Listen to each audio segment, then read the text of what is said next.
This man just placed his hand on his colleague's shoulder for a few seconds, completely misleading her.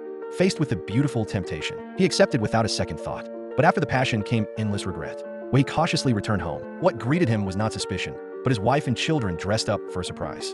The heartwarming birthday song made the man feel deeply guilty. He couldn't bear for his family to see his tear-filled eyes, so the cold shower felt like a baptism, perhaps the only way to clear his head. The next day, he tactfully rejected his colleague's advances and went to pick up his wife, April, from a small theater. But April was distraught over her failed performance. On the way home, Frank tried his best to comfort her, even suggesting she could quit her job.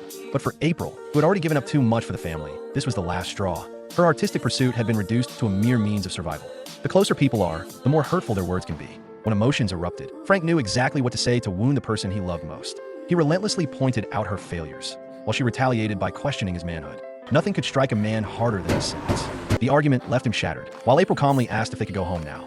The words that drive people mad are filled with glass shards. The more the other person loses control, the more they know where to stab. But April was not truly heartless. Looking at their old photos, a long-lost warmth reminded her of the charming man she married. She made a momentous decision.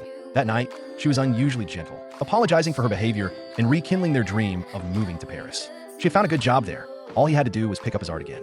Nothing is more inspiring than the affirmation of a loved one. April's words, "You are the most beautiful and wonderful thing in the world.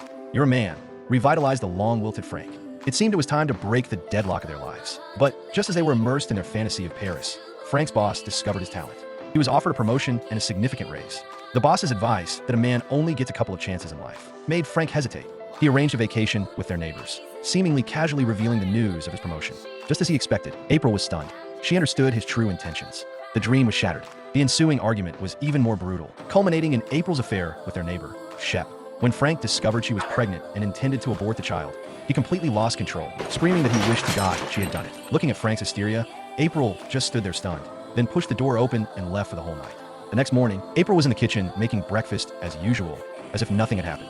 Her calmness terrified Frank. He mistakenly thought his wife had calmed down. He didn't even notice her final, loving wave was a farewell. But as the car disappeared from view, no one saw the look of utter despair on her face.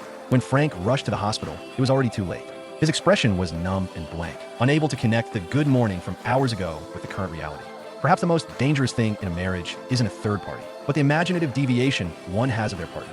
They loved each other deeply, yet they never truly listened to each other's spiritual needs, ultimately using the most vicious words to shatter the person they loved most.